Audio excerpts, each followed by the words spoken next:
You won't believe what happened next.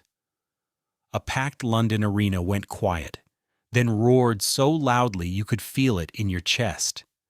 Two familiar figures stepped into the spotlight, not as digital versions of their younger selves, but as the real people behind a soundtrack the world still sings. Benny Andersson, now 78, and Anni-Frid Lyngstad, 79, stood together and laughed like old friends. After decades of rumors, silence, triumphs, and scars, he finally hinted at the truth about the band, about the breakups, about her, and about the life he kept out of the tabloids. It wasn't a press conference. It wasn't a tell-all. It was simpler and somehow bigger. A moment that said, "We're still here." And that's where our story begins. If you know Benny Andersson only at the guy at the piano, you're missing the first chapters. Long before the sequins in stadiums, there was a kid in Stockholm who could make an accordion sound like the whole world. His dad, Gosta, and his grandfather jammed folk tunes at home, and by 6, Benny had his own squeeze box and a grin that said, "Watch this." A few years later, a piano landed in the house. No lessons, no theory. Just hours of tinkering until the keys turned into a second language. School? Not really his scene. By 15, he was on stage at youth clubs, chasing the high of an audience leaning in. Somewhere in that whirlwind, he fell for Christina Grunwald. Before the charts and the headlines, they had 2 kids, Peter and Helene, and Benny had responsibility, a job, and a dream that didn't fit neatly into a 9-to-5. Bands were forming everywhere, but one changed everything: the Hep Stars. When Benny Andersson slid behind their keyboards in 1964, Sweden suddenly had a local answer to the British invasion. They weren't just good, they were lightning in a bottle. Cadillac hit. The crowd swelled, the posters went up, and Benny, once the shy kid who played folk with his family, became a teen idol with a surprising secret. He wasn't in it for the screaming. He was in it for the songs. He started writing "Sunny Girl," "No Response," and more, and you could hear the shift. The band stopped sounding like anybody else and started sounding like themselves. Then one day, fate arranged a meeting that would echo for half a century. Björn Ulvaeus walked in. 2 songwriters the same age, both infected with melody and mischief. That's a dangerous combination. Benny Andersson and Björn Ulvaeus started writing together almost immediately. Their first effort, Isn't It Easy to Say, was a warm-up act for what would come later. The partnership felt easy, organic, and a little bit competitive in the best way, each trying to impress the other with sharper hooks, smarter harmonies, cleaner choruses.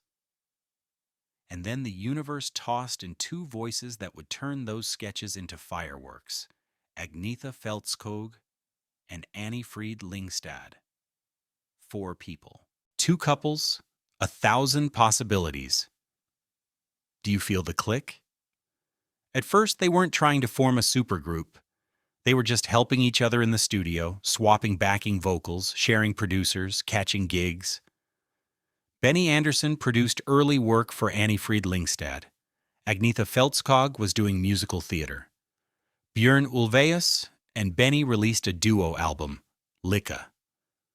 And then, almost by accident, the 4 of them stepped onto a stage together on a trip to Cyprus. They sang for fun. Soldiers wandered over. Applause followed. You know that feeling when you don't plan something, but once it happens you think, oh, this is supposed to exist, that was the vibe. They tested the water with People Need Love, credited to a mouthful of names that later got shortened to 4 letters you can spot from space: ABBA. The name, simple, symmetrical, cheeky, came from their initials. The mirrored B wasn't a design committee decision. It popped out during a shoot, and everyone went, that. Keep that meanwhile. The sound kept evolving. Benny Andersson, a student of the studio, chased a layered, glossy, wall of sound aesthetic with engineer Michael B. Tretow. They didn't want just a good pop record. They wanted headphones to feel like a cathedral. Then came the leap. Ring Ring almost cracked Eurovision in Sweden. Close, but not the crown. No matter, Europe noticed. But the real ignition was Waterloo. On April 6, 1974, they blasted into the Eurovision final with glitter, stomps, and a chorus so immediate you could sing it on the first listen. They won. Doors flew open that had been bolted shut for Scandinavian acts. ABBA wasn't just a quirky one-off anymore. They were a brand new lane in pop music. If you were alive in that year, you probably remember where you were when you first heard it. If you weren't, go listen now. The joy is timeless. And then, SOS, Mamma Mia, Fernando. You could feel the writing taking a step up in sophistication while still making you want to dance in the kitchen. Agnetha Fältskog and Anni-Frid Lyngstad weren't just singing. They were acting through melodies, twisting pain and sweetness into harmonies that felt like eavesdropping on a diary. Björn Ulvaeus excelled at words that sounded simple until you tried to write them yourself. Benny Andersson built chord progressions, like puzzles, that snapped together with a satisfying click. By Arrival, the planet had its anthem. Dancing Queen didn't just top the charts, it owned weddings, clubs, birthdays, and anything with a dance floor. It still does. Here's the part we don't like to think about when we're dancing: the cost. Touring, cameras, pressure to top the last hit, the mechanical churn of success. None of that cares about your feelings. Two couples are not just bandmates. They're people with vulnerabilities, with a home life, with kids who need bedtime stories, and parents who aren't exhausted. Agnetha Fältskog and Björn Ulvaeus married in 1971. They built a family. They tried to keep the spotlight pointed at the songs and not the sofa. By 1979, under the weight of all those invisible bricks, they couldn't hold the marriage together. They told the press it was friendly. Maybe it was. But anyone who's put on a brave face knows friendly doesn't mean painless. The crucial thing is this: the music didn't stop. If anything, the cracks made it deeper. The Winner Takes It All arrived in 1980 with lyrics by Björn Ulvaeus and a vocal from Agnetha Fältskog, so real you could hear the tremble behind the mic. People have argued for decades about whether it's autobiographical. The only answer that matters is what you feel when the chorus explodes. The same year, Benny Andersson and Anni-Frid Lyngstad, who had married in 1978, separated. Benny later married Mona Nurklet in 1981. No villains, no tidy morality tale, just the truth of relationships under extraordinary magnification. As the personal lives shifted, so did the music. The Visitors, released in 1981, isn't a disco party. It's a grown-up album. Restless, political in places, bruised in others, still immaculate in craft. One of Us walks with its head down and its melody high. North America got When All Is Said and Done, a song that sounds like a curtain closing while the stage crew is already packing the set. By 1982, ABBA circled back with two more singles, The Day Before You Came and Under Attack, and a career-spanning collection, The Singles, The First 10 Years. Then the curtain did close. Not with a splashy press statement, more like a long exhale. If that's where it ended, it would already be one of pop's great sagas. But life after ABBA writes its own chapters.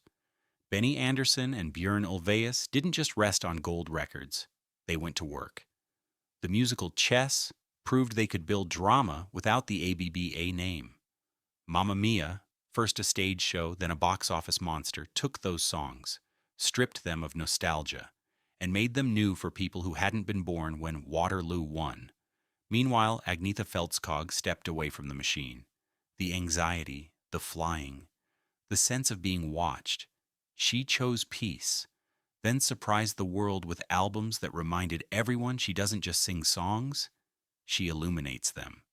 Anni-Frid Lyngstad moved to Switzerland, built a new life, survived shattering losses, the death of her daughter, then her husband, leaned on faith, and later found companionship again. The headlines never told the full story, they rarely do. And through all of that, the catalog refused to die. ABBA Gold lived on the charts like a stubborn houseplant that thrives even when you forget to water it. TikTok kids discovered Gimme, Gimme, Gimme, and Chiquitita weddings kept the dancing queen tradition alive. Every few years, someone would dangle a number with many zeros and a question. Reunion? They always said no. And then, out of nowhere, yes, but not the way anyone expected. Here's where the present bends time. In 2018, the four returned to the studio. It was supposed to be a little project. 2 tracks, a polite wave to the past. It grew into Voyage, a 2021 album that felt like a postcard from old friends written in familiar ink. Then came the audacious idea, a concert where the band would be young again. Not impersonators, not a tribute act. A digital performance meticulously captured, performed by a live band, staged in its own purpose-built arena.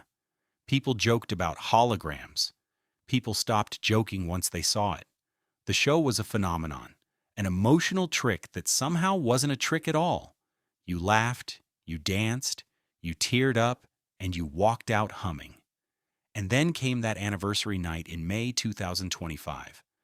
Anni-Frid Lyngstad took the mic first, elegant and grounded, a little stunned by the tidal wave of love after all these years. She thanked the crowd.